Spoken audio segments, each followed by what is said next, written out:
তোমাকে ডাকি আমি বাঁচি যতক্ষণ, আমি বাঁচি যতক্ষণ।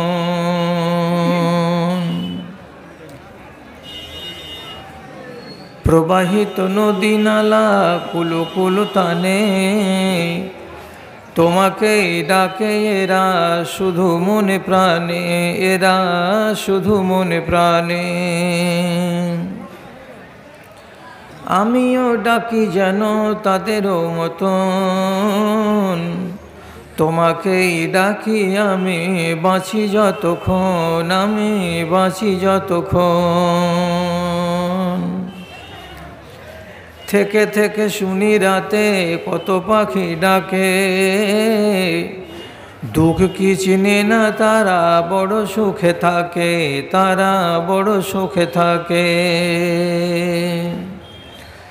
সেই সুখে ভরে দাও আমারও জীবন, সেই সুখে ভরে দাও আমারও জীবন। তোমাকে ডাকি আমি বাঁচি যতক্ষণ, আমি বাঁচি যতক্ষণ।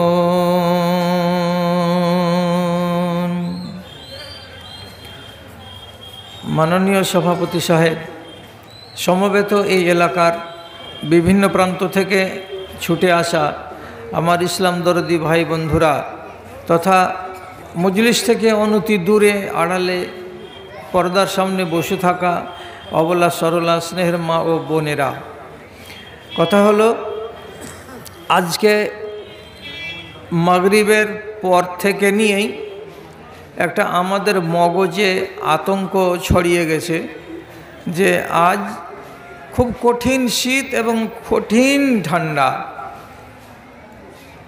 এই কঠিন ঠান্ডা কথাটা আপনাদেরকে এমন পেয়ে বসেছে যে হুড় লাগাচ্ছেন, আবার দোকানে গিয়ে বাড়ি পালিয়েও যাচ্ছেন না, কিন্তু মজলিসে আবার বসছেন না।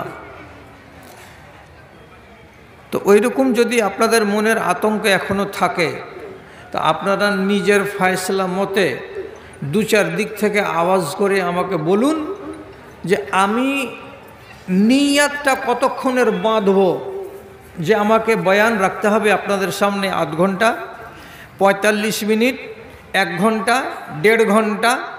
আপনারা নিজেরা আমাকে ফয়সলা করে দিন যাতে করে এই সময়ের মধ্যে আমি বাধ্য থাকি জালসা ছেড়ে দিতে, আর আপনি বাধ্য থাকেন আমাকে লাগিয়ে দিয়ে এখান থেকে পালিয়ে না যেতে। তো 1টা ঘন্টাও যদি রাখি তাহলে আশা করা যায় যখন খুবই ঠান্ডার রাত, তো এখন বাজছে ঘড়িতে 10:15, তো আমাকে চলতে দিবেন যে আমি 11:30 পর্যন্ত চলি? 11:30 পর্যন্ত অন্ততপক্ষে আর মজলিসটাকে বিয়াদি লাগা মাথার মতন করে দিয়েন না যে জায়গা জায়গা চুল উপড়ে গেছে আর জায়গা জায়গা চুল লেগে লেগে আছে দেখেন। তো এমনটা করিয়েন না এখন। না না, যারা দাঁড়িয়ে আছেন আপনারা দাঁড়িয়ে থাকেন, আপনাদেরকে আমি দ্বিতীয়বার বসতে বলবো না, কয়েকবার বলা হয়ে গেছে। তো যে কটা আছেন সে কটা যদি ছেড়ে ছুড়ে না পালান, তার জন্য ভয়ে ভয়ে আমি প্রথমত স্টেপ এটাই নিলাম যে 1 ঘন্টা বয়ান আমাকে রাখতে হবে। দরকার লাগলে সেটা এক্সটেনশন করব ইনশাআল্লাহ, সেটা পরের কথা। আমি আজ 2টো আয়াত পড়েছি আপনাদের সামনে।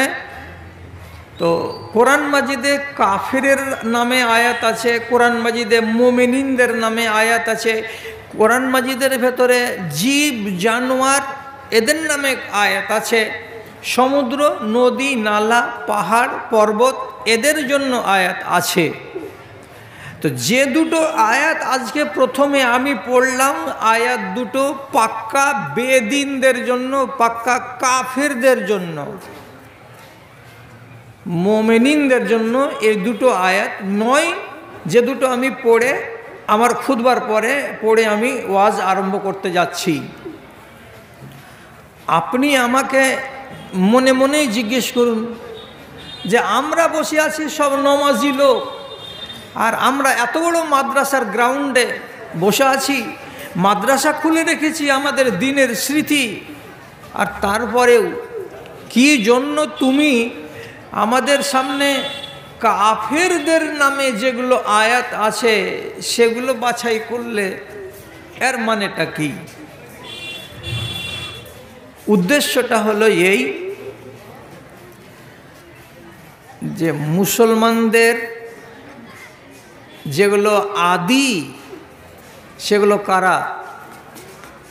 নবীকে বাদ দিয়ে আবু বকর, উমর, উসমান, আবু ওবায়দা, আনাস, এইসব লোকগুলোই তো। এরা যে এক সময়ে চোর ছিল, ছ্যাঁচোর ছিল, লম্পট ছিল, মদখোর ছিল, সুদখোর ছিল, মাগিবাজ ছিল, ছিনতাইবাজ ছিল, সবই কিছু ছিল। এই মানুষগুলোকে কোরআনের বাঁধন দিয়ে তাদেরকে শক্ত করা হলো, আর কোরআনের বাঁধন এসে তাদের মন মস্তিষ্ককে বদলে দেওয়া হলো। চোর চুরি ছাড়ল, মদখোর মদখোরি ছাড়ল, ব্যভিচারী ব্যভিচার ছাড়ল, ছেড়ে দিয়ে বেশি বেশি বাঁধনে যখন তারা বাঁধা পড়ল, তখন হযরত উমর বলছেন আযযানাল্লাহু বিল ইসলাম, তখন আমরা আগে ছিলাম ছ্যাঁচোর, ছোট লোক এবং অসভ্য বর্বর, সেই জাতিটাই আমরা হয়ে গেলাম পৃথিবীর সবচাইতে ফেমাস এবং পৃথিবীর সবচাইতে উন্নত এবং পৃথিবীর সবচাইতে ভদ্র জাতি। কারা? তো মুসলমানেরা। কিসে ভদ্র বানালো এদেরকে? কোরআনের বাঁধনে, বিধিতে এবং বিধানে। আর এ কথাটা খুব সত্য, যেই একটা ঘরের পেছনে আপনি বাঁধন বেশি দেবেন, সেই ঘরের চালগুলো বেশি দিন লাস্টিং করবে, পানি কম পড়বে। আর যেই চালের বাঁধন কম হবে, সেই চালের খড় তাড়াতাড়ি উড়ে যাবে এবং খড়ের মধ্য দিয়ে ঘরের ভেতরে জায়গা জায়গা পানি পড়বে। আজ যেই কোরআনের বাঁধন দিয়ে নবীজি আমাদের আদি বাপ দাদাগুলোকে তিনি মজবুত ঈমানের ওপরে কায়েম করেছিলেন, আর সেই মজবুত ঈমানকে নিয়ে আজ 1450 বছরের সফর শেষে তার আওলাদেরা এমন করেছে এই বাঁধনগুলোকে শিথিল এবং ঢিল, যে ঘরের মাঝখান দিয়ে যেখান সেখান দিয়ে টপ টপ টপ টপ করে পানি পড়ছে। আর এদের সভ্য এবং এরা যে ভদ্র, সে টাইটেলটা এদের হাত ছাড়া হচ্ছে। আর মুসলমান দাগদার হয়ে গেল। চোর বলে মুসলমান খ্যাতি পেল, লম্পট বলে মুসলমান খ্যাতি পেল, সন্ত্রাসবাদী বলে মুসলমান খ্যাতি পেল। তাহলে আমরা কি আবার ওই ইসলামের আগেকার যুগের দিকে ফিরে যাচ্ছি আমাদের বাঁধন ঢিল হওয়ার কারণে? বিশ্বাস করেন, একটা লোকের নাম বলছি, তার নাম আমির বিন ফুহাইরা, রাফে বিন উমাইরা। কবুল করেনি ইসলাম, তার আগে পাকা একটা ছিনতাইকারী।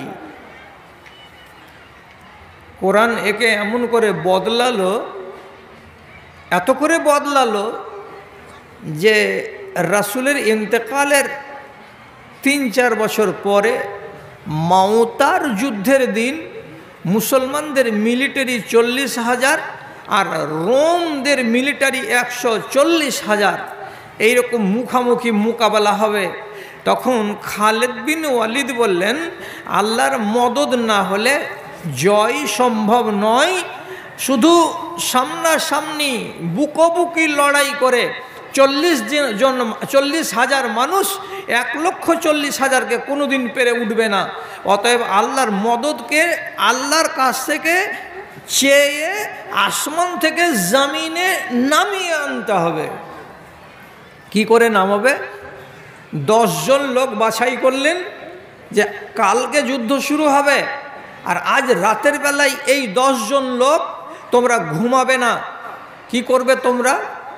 আল্লাহ রাব্বুল আলামিনের সঙ্গে হটলাইনে কানেকশন করবে, আর করে যত রকমের আজিজি আর যত রকমের অনুনয়, যত রকমের বিনয় করে যেমন করে পারো আল্লাহর রেজামন্দি আসমান থেকে জমিনে নামিয়ে আনো, কালকে যেন যুদ্ধে আমরা জয়ী হই, তোমাদেরকে কাঁদতে হবে আর কেঁদে কেঁদে আল্লাহর কাছে সাহায্য চাইতে হবে।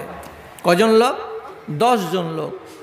10 জন লোকের তালিকাতে 1 নম্বরের নাম দেখতে পাওয়া যাচ্ছে কার? রাফি বিন উমাইরা। ইয়া আল্লাহ তাআলা, আরে এই লোকটা 8 বছর আগে 9 বছর আগে তার গোত্রের নাম হলো তাই, আর তাই গোত্রের লোকেরা যাকে দেখে ত্রাস মনে করতো আর থরথর করে দিনের বেলা কাঁপতো, রাতের বেলা দূরের কথা। এত বড় ছিনতাইকারী ছিল রাফি বিন উমাইরা। আজ তাকে কোরআন এত করে বদল করে দিয়েছে যে সেই লোকটা আজ আল্লাহর সঙ্গে হটলাইনে কথা বলবে। আর ঠিকই তাই হলো। খালিদ বিন ওয়ালিদ রাত 12টা-1টার সময় চুপি সারে দেখে বেড়াচ্ছেন কে কাঁদছে, কে দোয়া করছে, নমাজ পড়ছে না পড়ে না। তো রাফি বিন উমাইরার কাছে রাতের অন্ধকারে চুপি সারে খালিদ বিন ওয়ালিদ যদি যাচ্ছেন তো 3 হাত দূরে থেকে তিনি কানে শুনতে পাচ্ছেন, ছোট ছেলে যেমন দুধ না পেলে মায়ের সামনে বাইনা ধরে আর গুনগুন গুনগুন গুনগুন করে কাঁদে, সেই রকম রাত্রি 2টা-2:30টার সময় রাফি বিন উমাইরা গুনগুন গুনগুন করে কাঁদছে। আর মাঝে মাঝে মাঝে মাঝে তার চোখ থেকে একটা করে পানির ফোঁটা পায়ের তলায় খেজুরের চাটাইয়ের ওপরে পড়ছে। তো টপ করে আওয়াজ আসছে, টপ করে আওয়াজ আসছে। রাফি বিন উমাইরা আজ 8 বছর আগে যে লোকটা ডাকাত ছিল সেই লোকটা নিজেকে কতটা বদলাতে পেরেছে যে আজ আল্লাহ রাব্বুল আলামিনের সাথে কেঁদে কেঁদে আরাধনা করছে। যুদ্ধ হলো, 1,40,000-কে গুঁড়া করে দিল মুসলমানেরা। গুঁড়া দিয়ে মওতার যুদ্ধকে জয় করে নিয়ে আসলো। আমি ঘটনা বলতে আসিনি, আমি বলতে চেয়েছি কথাটা কি, যে বাঁধন কোরআনের একটা করে এলো আর এই বাঁধনের দ্বারাতে অসভ্য লোকগুলো সভ্য হয়ে গেল আর এই বজ্জাতগুলো আদর্শ মানুষে রূপান্তরিত হলো। এ কথাটা তো স্বীকৃত। তাহলে আজ আপনার আর আমার নামে যত বিধিবিধান আছে, আপনি বলতে পারবেন হিন্দু ভাইদের নামে ধর্মের দিক থেকে এতটি বিধিবিধান আছে? আল্লাহর কসম 4 আনাও নাই। আপনি বলতে পারবেন খ্রিস্টানদের নামে মানার জন্য আর কিছু করার জন্য এতগুলো বিধিবিধান তাদের কাছে আছে, যতটি বিধান মুসলমানদের নামে আছে 2 আনাও নাই। খোদার কসম খেয়ে বলছি 2 আনাও নাই। যত বিধান মুসলমানদের নামে আছে এতে কি হয়েছে? লাভ, ক্ষতি হয়েছে কি? আপনি পেশাব করবেন কেমন করে তা নবী বলে দেবেন, আপনি পায়খানা করবেন কেমন করে তা আল্লাহ পাক জানিয়ে দিয়েছেন, আপনি কোন দিকে পা করে ঘুমাবেন সেটা নবী বলে দিয়েছেন, আর কোন দিকে পা করে ঘুমাবেন না সেটাও নবী বলে দিয়েছেন, আপনি খাবেন কোনটা সেটাও বলে দিয়েছেন, খাবেন না কোনটা সেটাও বলে দিয়েছেন। এক কথায় আপনার খাওয়া পরা চলাফেরা আয়েশ আরাম যত রকমের জিনিস আছে সব কিছুকে আল্লাহ রাব্বুল আলামিন নিয়ম দিয়ে, কানুন দিয়ে, বিধি দিয়ে, বিধান দিয়ে আপনাকে বেঁধে দিয়েছেন, যার কারণে মুসলমানেরা এত উন্নত, এত উন্নত। সেই উন্নত জাত কতদিন গত হলো ইসলামের? জি বল বল। ভলান্টিয়ার এখানে 8-10টা ভলান্টিয়ার করেছি আমরা। তারাকে সারাদিন না মানে পাহারা দেওয়ার কথা, ওদের কাজ করা, কিন্তু কোনো ভলান্টিয়ার নেই। সেটা পিছন দিকে হাই হল্লা হচ্ছে, গন্ডগোল হচ্ছে। ভলান্টিয়ার কি এমনি মারা গেছে নাকি? 7-8 জনকে দায়িত্ব দেওয়া গেছে এখানে, আর ওরা কোথায় আছে? যারা ভলান্টিয়ার আছে নিজে নিজে ডিউটি দাও, যদি কোনো গন্ডগোল হয় তো তোমাদের তো সব দায়িত্ব পড়ে যাবে। পিছন দিকে শুনছি খুব গন্ডগোল হয়েছে, মেয়ে ছেলে পিছনে মারামারি হয়ে গেল, কি হয়ে গেল, আর তার জন্য আমরা দেখভাল করার জন্য 8-10 জন ভলান্টিয়ার তৈরি করে রেখেছি। আচ্ছা ভাই, বদনাম নিতে হবে না, এটা আপনার মাদ্রাসা, এমন আচরণ করিয়েন না যেগুলো বদনামের কারণ হয়। সবাই দেখুন, দেখে শুনে কাজগুলাকে ত্বরান্বিত করুন। আল্লাহ সুমতি দিক আপনাদেরকে। কথা বলছিলাম, আপনি বড় লোকের সন্তান, তো বড় লোকের সন্তানদের সামনে আজকে আমি আয়াত করতে গেলাম, এমন দুটো আয়াত করতাম যাতে আপনার বড় লোকই আরও ফুটে ফুটে উঠত আর আপনার বড় লোকের আজকে আলোচনা হতো। তা না করে আমি আয়াত পড়লাম গোড়াতে, যে দুটো, সে দুটো হলো কাফেরের নামে আয়াত। কথা একটা মাথায় রাখেন, ফল যত বেশি পাকবে ওর স্বাদ বেশি মিষ্টি হবে। আপনি আমাকে যা তা মনে করিয়েন না। আমি যে পেকে গেছি, আমার চুল দাড়ি যে পেকে গেছে, আমি যে রিটায়ার হয়ে গেছি, তা আমি ফালতু হয়ে যাইনি। এখনও আপনাকে আমি এত ভালো ভালো কথা বলবো যে আমার সামনে এসে আমার বয়সেরগুলো আল্লাহ ভালো জানেন 20 জন হয়তো বলবেন না আপনাকে। আপনি সবুর করেন আর কথাগুলোকে একটু কান দিয়ে শুনেন, মন দিয়ে কথাগুলোকে একটু গ্রহণ করার চেষ্টা করেন।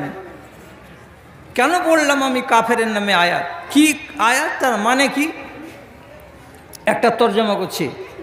মাসালুল্লাযীনা কাফারু কামাসালিল্লাযী ইয়ানঈকু বিমা লা ইয়াসমাউ দুআআ ওয়া নিদাআ।